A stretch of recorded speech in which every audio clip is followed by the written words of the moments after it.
और उसके पास बुद्धि परमात्मा ने जो दी है उस सीखे हुए को आगे बढ़ा सकता है। अन्य प्राणी ऐसा नहीं कर सकते। उस बुद्धि को प्रयोग करने के लिए परमात्मा ने मनुष्य को वाणी की शक्ति दी है।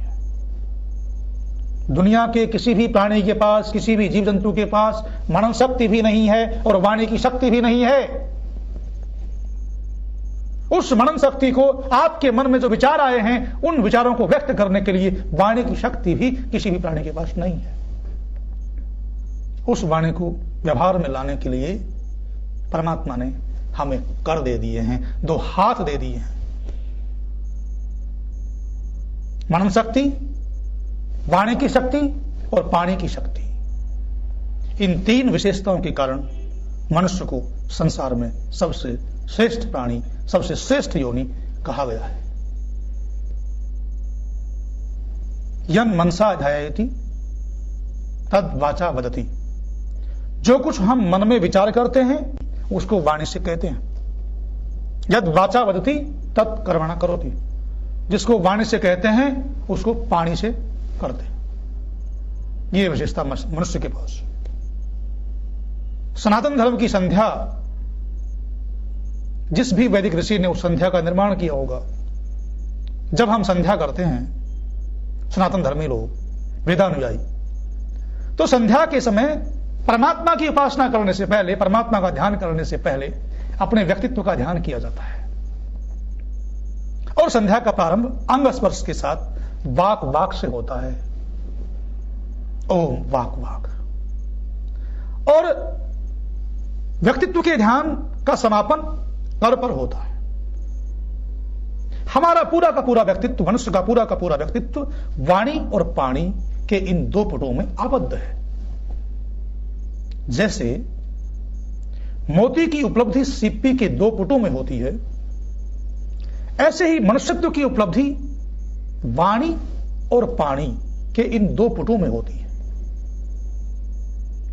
मनन शक्ति, वाणी की शक्ति और पानी की शक्ति, यह मनुष्य की सबसे अधिक विशेषता प्राणी समाज में है।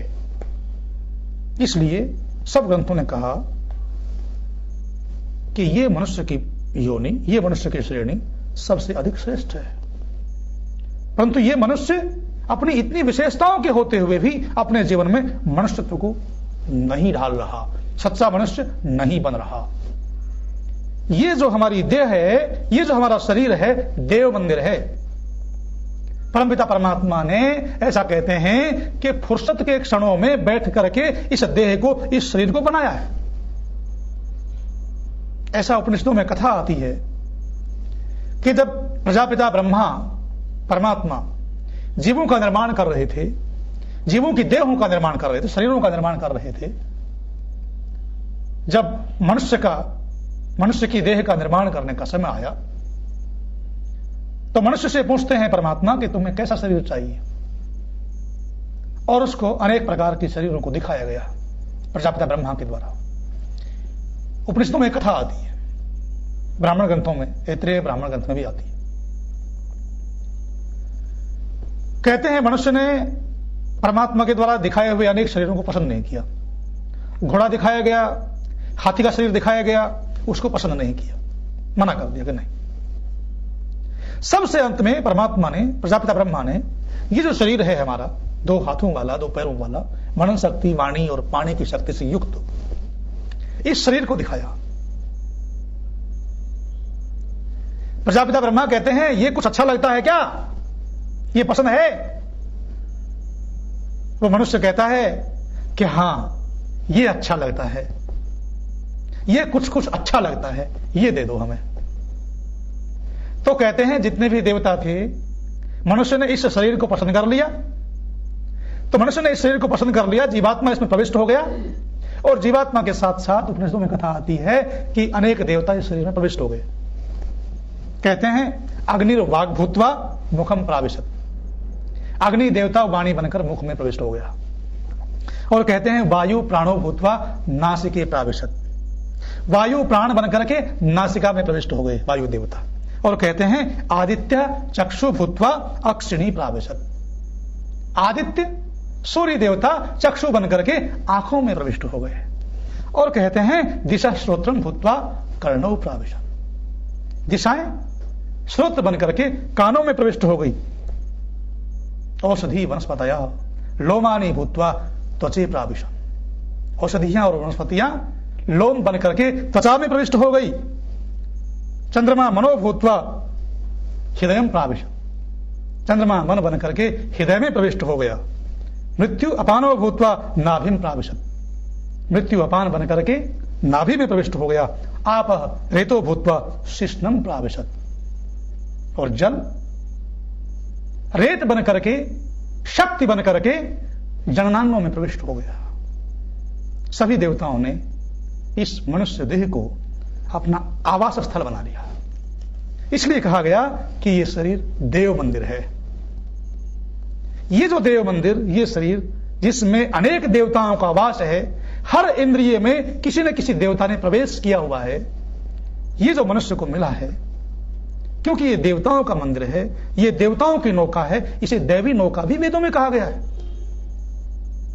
दैवी नौका होने से, देव मंदिर होने से, अयोध्यापुरी भी शरीर का नाम है। अयोध्या होने से और नाना प्रकार की अन्य प्राणियों से विशेषताओं के होने से इस मनुष्य शरीर को, इस मनुष्य के देह को सब प्राणियों से सुंदर, श्रेष्ठ कहा गया। परंतु मनुष्य होने के बाद भी आज यह स्थिति है कि मनुष्य सच्चा मनुष्य नहीं है। इसलिए सुख को पूरी तरह से प्राप्त नहीं कर पाता। उसका कारण यह है कि मनुष्य सच्चा मनुष्य नहीं है, क्योंकि सच्चा मनुष्य इसलिए नहीं है, उसने धर्म को अपने जीवन में ओतप्रोत नहीं कर रखा है। देव मंदिर होते हुए भी वो देवताओं की स्थिति को प्राप्त नहीं कर पा रहा है। कैसे प्राप्त करे देवताओं की स्थिति? मनुष्य कैसे मनुष्य बने? मनुष्य को मनुष्य बनाने की योजना वैदिक ऋषियों की योजना है।